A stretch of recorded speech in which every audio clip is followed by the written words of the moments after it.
Hi, we are celebrating world antibiotic awareness week. तो आपने last antibiotic कब use किया था और आपको एंटीबायोटिक के बारे में थोड़ा बहुत क्या पता है? मैंने बहुत टाइम से नहीं यूज़ किया है और या मुझे इतना कुछ पता नहीं है बेसिकली। ठीक है, तो हम यही अवेयरनेस क्रिएट कर रहे हैं जो एंटी माइक्रोबियल रेजिस्टेंस है, कि जब हम फर्स्ट टाइम एंटीबायोटिक लेते हैं तो वो डोज डॉक्टर द्वारा प्रिस्क्राइब्ड होनी चाहिए और जो रेजिमेन होता है उसको कंप्लीट करना चाहिए, जैसे 5 डेज़ है या 3 डेज़ है। क्योंकि जब हम यूज़ करते हैं तो बंदा असर होना शुरू हो जाता है ना, जैसे 5 डेज़ का रेजिमेन है तो 3 डेज़ में असर हो गया तो बंदा लेना शुरू कर देता है, तो नेक्स्ट टाइम जो बैक्टीरिया होता है वो रेजिस्टेंट हो जाता है उस सेम एंटीबायोटिक के लिए, तो नेक्स्ट टाइम असर नहीं करता वो। So it's a serious condition, क्योंकि भगवान ना करे कभी बंदा आईसीयू में होता है तो वहाँ लाइफ एंड डेथ का केस होता है, तो हॉस्पिटल में भी ऐसे केसेस आ रहे हैं एंटीबायोटिक असर ही नहीं कर रहा बैक्टीरिया पे। तो यही हम एंटीमाइक्रोबियल रेजिस्टेंस के लिए अवेयरनेस क्रिएट कर रहे हैं। लास्ट एंटीबायोटिक कब यूज़ किया था, आप एंटीबायोटिक के बारे में क्या जानते हो, तो उसके बारे में कुछ बताओ। एंटीबायोटिक्स बेसिकली बैक्टीरियल इन्फेक्शंस के लिए होते हैं आपके ना, है ना। लास्ट यूज़ किया था जब बीमार पड़ते हैं बेसिकली हम लोग ना, जब इन्फेक्शन वगैरह होता है। तो कोई स्पेसिफिक टाइम याद हो, मतलब 6 महीने पहले, 2 महीने? हाँ, मतलब 6 मंथ्स पकड़ लो आप, 6 मंथ्स। तो आपने खुद अपनी मर्जी से लिया था? नहीं, वो डॉक्टर्स प्रिस्क्राइब करते हैं। तो कभी ऐसा टाइम आया हो जब आपने खुद से ले लिया हो बिना प्रिस्क्रिप्शन के, जैसे कुछ जैसे I work in merchant navy है ना, तो हम लोग मेडिकल ऑफिसर भी होते हैं शिप पे।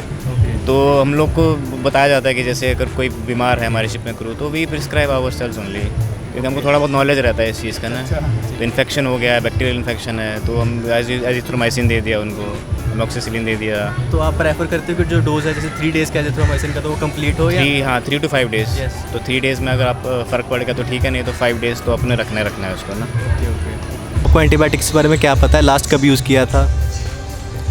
See, my brother himself is a doctor. तो एंटीबायोटिक इज़ समथिंग, जब तुम्हारी कुछ भी डिजीज़ या कुछ भी बैक्टीरियल इन्फेक्शन होता है, we take it just to cure it, and it's a 5 day course, and 3 दिन में नहीं ख़त्म करना बिकॉज एंटी माइक्रोबियल रेजिस्टेंस हो जाएगा। So this is what I know.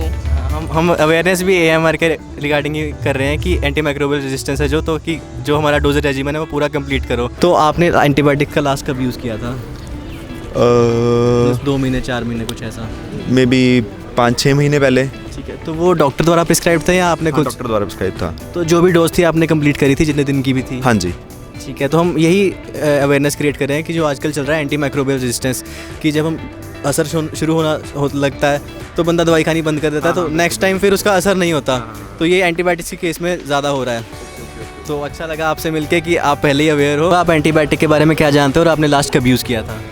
We take antibiotics when we have bacterial infections, and I've used it around like last maybe 6 months ago. So it was whether prescribed by a doctor or you took it by yourself? It was prescribed by doctor. So you completed the recommended dosage regimen?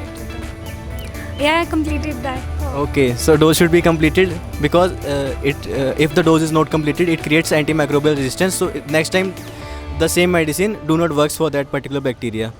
जैसे antibiotic होती है तो उसको मतलब जैसे नाम ही suggest कर रहा है उसका कि जो एंटीबायोटिक है उसको रेसिस्ट करने के लिए, रोकने के लिए जो मतलब जो अवेयरनेस आप लोग कर रहे हो, तो मुझे यही लगता है उसको रोकने के लिए जो प्रोग्राम आप अवेयरनेस सीख कर रहे हैं वो कर रहे हैं। आपको कुछ आइडिया? एक्चुअली एंटीबायोटिक रेजिस्टेंस क्या होता है? एंटीबायोटिक आपने सुना है? हाँ। आपको मैं ये भी पूछना चाहूँगा साथ में ही कि एंटीबायोटिक्स क्यों यूज़ करते हैं, कैसी इन्फेक्शंस को ट्रीट करती है? बैक्टीरिया को मारने के लिए, वायरस को मारने के लिए?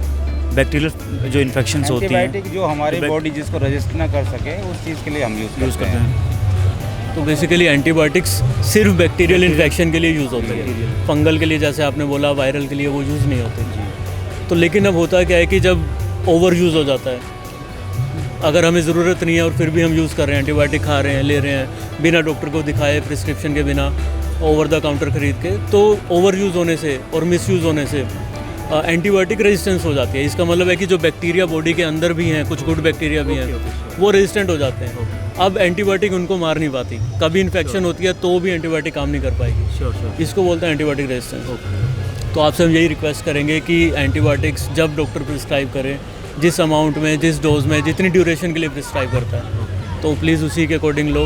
कभी गला ख़राब लग रहा है तो एंटीबायोटिक खरीद के खा ली, ऐसा कभी किया आपने? नहीं, ऐसा तो कभी हुआ नहीं सर, ऐसा तो वैसे मत करो, क्योंकि काफ़ी सारे लोग ऐसा करते हैं, खरीद के खुद ही ले लिया, वो मत कीजिए।